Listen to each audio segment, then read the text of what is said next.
pessimista São Paulino poderia acreditar no que aconteceu ontem no Morumbi? Uma ótima tarde a todos vocês, sejam muito bem-vindos ao Globo Esporte desta sexta-feira. Pois bem, o tricolor está eliminado da Copa Sul-Americana, logo na primeira rodada para um time com pouquíssima tradição, quer dizer, nenhuma tradição no futebol internacional. Confira a reportagem, depois nós vamos discutir esse assunto com o Casagrande aqui no estúdio. Acabou!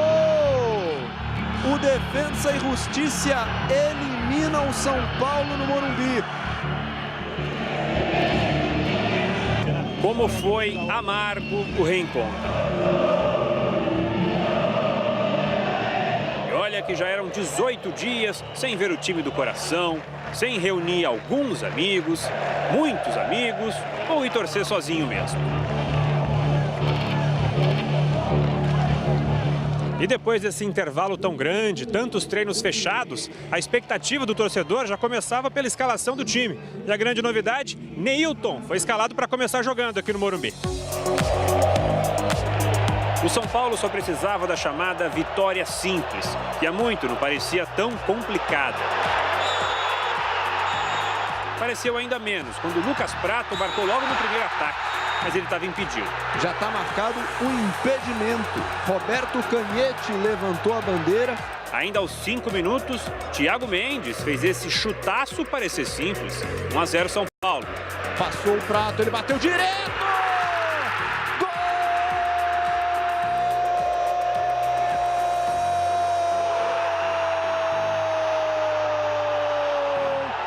E que golaço! Só que essa foi a última felicidade dos quase 15 mil São Paulinos no Morumbi. O Defensa e Justiça entrou no jogo. Renan Ribeiro defendeu a primeira, a segunda, mas não a terceira. Ele faz o cruzamento, passou, Rios deixou, vai sobrar! Gol!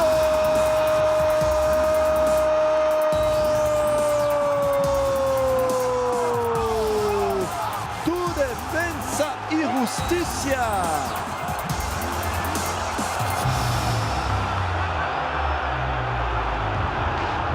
Daí pra frente, o São Paulo chegou a ter 71% de posse de bola. Rogério Ceni deixou o time ainda mais ofensivo, mas a melhor chance foi do Defensa. Levantamento, desvio no meio, Lucão. Olha o gol, Renan Ribeiro! A tal vitória simples não veio. Terminou 1-1 no Morumbi. Festa de quem jogou apenas a primeira partida internacional de sua história.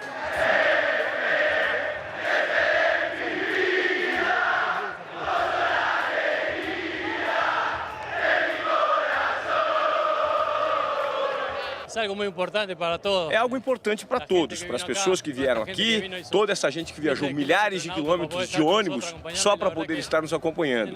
É algo histórico e muito emocionante para todos nós. Para o São Paulo, a história foi a terceira eliminação seguida na temporada. E a situação do treinador? Essa pergunta foi respondida antes mesmo da coletiva de Rogério Ceni. O resultado não agrada, mas o que a gente promete para a torcida é muito trabalho, a continuidade do trabalho e ele não veio para passar 4 meses e sair, isso é bobagem. Muitos jogadores não quiseram dar entrevistas. Quem falou, bancou o chefe. A responsabilidade do jogador é um treinador? A responsabilidade é dos jogadores. O Rogério é um treinador que trabalha muito bem, que dá todas as ferramentas para o time ganhar. Eu acho que não estamos conseguindo fazer isso em campo. Estamos jogando mal e a responsabilidade é nossa, não do treinador. Não é culpa do treinador. Então chegou o Rogério Ceni. Talvez o dicionário do futebol diz que você obrigatoriamente tem de passar de fase e nós não conseguimos. Já que ele falou em dicionário, separamos alguns trechos da entrevista em ordem alfabética. Para começar, A de autocrítica. Eu acho que você tem de ser analisado pelo seu desempenho diário. Claro que os jogos são importantes, mas eu não sei exatamente, são 24 jogos, acho que 11 vitórias, 9 empates e 4 derrotas, né? Um aproveitamento bem superior aos outros que passaram por aqui recentemente. Letra C, culpa. Qualquer culpa que se tenha pelo resultado é sempre a minha responsabilidade, porque afinal de contas, quem escolhe os jogadores, quem aceitou trabalhar com esse grupo de jogadores fui eu. E o resultado é sempre minha responsabilidade, não tem problema nenhum. E de esquema de jogo. Entramos desde o começo, todos os jogos, com a intenção de fazer gol. Nunca recuamos, jogamos sempre à frente. É um propósito de jogo que eu tenho convicção, que eu acredito muito e que eu espero que dê certo no decorrer do Campeonato Brasileiro. Letra F de futuro. Nós vamos tentar detectar o que a gente precisa, se for possível, né? Quem sabe trazer 1 ou 2 jogadores para tentar reforçar o elenco e trabalhar com todos os jogadores que nós temos, tentar evoluir, dar confiança para esses jogadores para conseguir reverter esse quadro e fazer um bom Campeonato Brasileiro. Porque o objetivo, não só meu, como do clube, eu sempre falei, é estar presente na Libertadores do ano que vem. E para fechar o dicionário dessa entrevista, uma palavra com a letra V. E eu mesmo perguntei ao treinador do São Paulo. Você também entende assim, um resultado normal? Ou se um torcedor quiser falar de uma coisa maior, de repente um vexame, é muito forte, na sua opinião, isso? Pela grandeza do São Paulo? Eu acho que não é um vexame, mas eu acho que nós sempre temos a obrigação, independente se fosse contra o Boca Juniors, ou contra o Defensa e Justiça, ou contra o Corinthians, ou o Cruzeiro, ou qualquer equipe que vem aqui, nós sempre temos a esperança e a expectativa de vencer em nosso estádio. Hoje não perdemos, mas não conseguimos a classificação. Não era o que o torcedor esperava, mas é longe de ser um vexame.